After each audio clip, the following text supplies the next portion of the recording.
नमस्कार दोस्तों, इजराइल और पैलेस्टीन के बीच जंग आज 18 दिन कंप्लीट हो चुके हैं, लेकिन इन 18 दिनों में कोई भी देश पीछे हटने को तैयार यह नहीं जंग है। 7 अक्टूबर सुबह 6:30 बजे की बात है। वहां के ज्यादातर लोग अपने घरों में सो रहे होते हैं। अचानक से रेड सायरन बजने लगते हैं। कुछ देर बाद रॉकेट बरसने लगते हैं इजराइल के शहरों पे और सिर्फ 20 मिनट में ही हमास के द्वारा 5000 रॉकेट दागे जाते हैं इजराइल के शहरों पे। आमतौर पे इजराइल के पास एक आयरन डोम सिस्टम है। जब भी अचानक से ऐसे रॉकेट की बरसात होती है तो ये लेटेस्ट मटेरियल टेक्नोलॉजी का इस्तेमाल करके उन रॉकेट को इंटरसेप्ट करता है और उसे हवा में ही उड़ा देता है इजराइल देश को सुरक्षित रखने के लिए। लेकिन यहाँ 5000 रॉकेट दागे जाते हैं 20 मिनट के अंदर में ही। ये आयरन डोम भी फेल रहा। हजारों की संख्या में लोग मारे गए और कई जख्मी हुए इन अटैक के चलते। फिर ये गाजा पट्टी क्या है? हमास और इजराइल के बीच जंग में ये निशाने पर क्यों है गाजा पट्टी? इजराइल और फिलिस्तीन के दुश्मनी के केंद्र में ये गाजा पट्टी क्यों रहा है?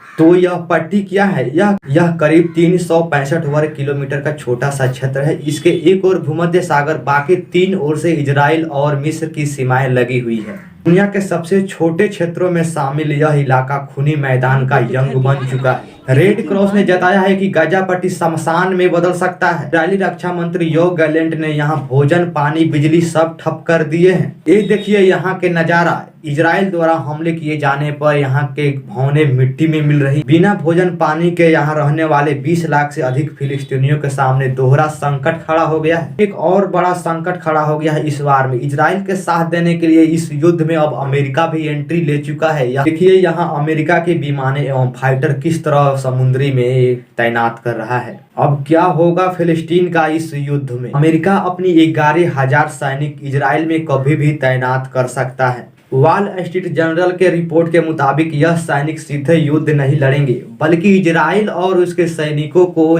टेक्निकल और मेडिकल सपोर्ट देंगे। इस बीच अमेरिकी आर्मी चीफ माइकल एरिक कुरिया भी इजराइल पहुंच चुके हैं। दूसरी तरफ ईरान ने इजराइल और उसके समर्थन देने वाले देशों को कड़ी चेतावनी दे रही है। ईरान के सुप्रीम लीडर अयातुल्लाह खुमैनी ने मंगलवार को कहा कि अगर इजराइल ने गाजा में बमबारी नहीं रोकी, धमकी दे दी है कि यदि गाजा पर इजराइल के युद्ध अपराध नहीं रुके तो फिर पूरी दुनिया के मुसलमान लेगा ईरान। यही ईरान इजराइल का कभी सबसे बड़ा दोस्त हुआ करता था।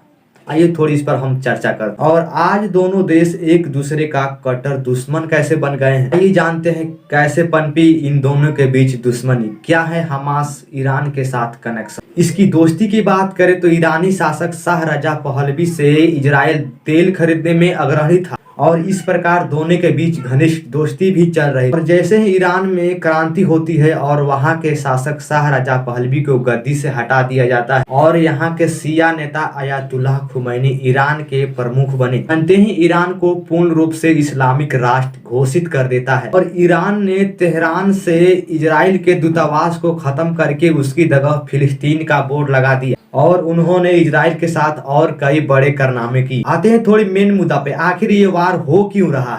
ये इजराइल और फिलिस्तीन का वार ये पहली बार नहीं हो रहा। इजराइल और फिलिस्तीन दोनों पड़ोसी हैं, लेकिन इन दोनों के बीच लंबे समय से संघर्ष चल रहा है। ये इजराइल के बनने से पहले ही शुरू हो चुका था। यहूदियों की अलग देश की मांग पर 29 नवंबर 1947 को संयुक्त राष्ट्र ने फिलिस्तीन को बांटते हुए एक अलग यहूदी देश बनाने के लिए वोटिंग करा रही थी। इसका अरब देशों ने विरोध किया और वार शुरू हो गए। 8 महीने चले युद्ध के बाद इजराइल के बनने का रास्ता साफ हो गया। यहूदी एजेंसी के प्रमुख डेविस बेन गुरियन ने 14 मई 1948 को इजराइल की स्थापना की घोषणा की। इसके तुरंत बाद ही तत्कालिक अमेरिकी राष्ट्रपति हैरी एस ट्रूमैन ने भी इजराइल को देश तौर पे मान्यता दे दी।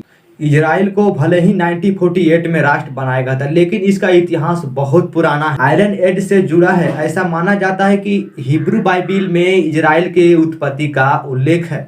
इसी क्षेत्र में यहूदी, शिया और मुसलमानों के पैगंबर अब्राहम के जन्म होने का दावा किया जाता है। यही क्षेत्र इस समय इजराइल है। इतिहासकारों का कहना है कि इसी क्षेत्र पर 1000 ईसा पूर्व के आसपास राजा डेविस का शासन था। इसके बाद इजराइल और फिलिस्तीन के बीच कुछ संघर्ष की घटनाओं के बारे में हम बताते हैं। इसके कुछ ही दिन पहले 2021 में इजराइल के सैनिकों ने हमला किया। 1967 में इजराइल ने 6 दिनों का युद्ध लड़ा और अरब के 3 देशों मिस्र, सीरिया और जॉर्डन को बुरी तरह पराजित करके फिर से वहां अपना कब्जा स्थापित कर लेता है।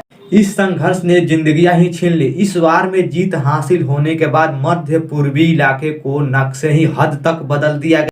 फिर एक बार और 1973 में इजराइल और सीरिया ने एक बार और फिर हमला किया, लेकिन 3 हफ्तों में ही उन दोनों सेनाओं को पीछे ढकेल दिया। अब बात करते हैं 2023 के इस बार की। इस बार इजराइल के 1300 लोगों की मौत हो गई है और 2800 से ज्यादा लोग घायल हो चुके हैं।